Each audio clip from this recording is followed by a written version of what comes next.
ആഗോളതലത്തിൽ തന്നെ മനുഷ്യന്റെ മരണകാരണങ്ങളിൽ 2ാം സ്ഥാനത്താണ് ക്യാൻസറിന്റെ സ്ഥാനം.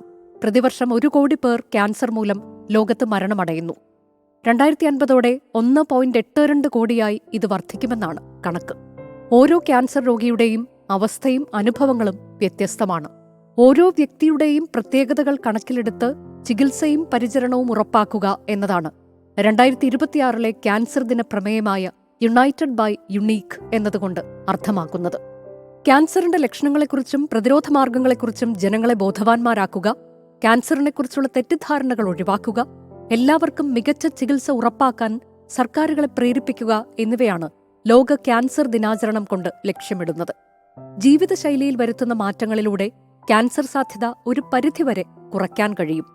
പുകയില ഉത്പന്നങ്ങളും മദ്യപാനവും ഉപേക്ഷിക്കുക, പഴങ്ങളും പച്ചക്കറികളും ധാരാളമായി ഭക്ഷണത്തിൽ ഉൾപ്പെടുത്തുക, സംസ്കരിച്ച ഭക്ഷണങ്ങളും കൃത്രിമ പാനീയങ്ങളും കുറയ്ക്കുക, വ്യായാമം ശീലമാക്കുക, കൃത്യമായ ഇടവേളകളിൽ ആരോഗ്യ പരിശോധനകൾ നടത്തുക. ഇതെല്ലാം ക്യാൻസറിനെ ചെറുക്കുന്നതിൽ പ്രധാനമാണ്. ഭയത്തേക്കാൾ ക്യാൻസറിനെപ്പറ്റിയുള്ള അറിവാണ് ആവശ്യം.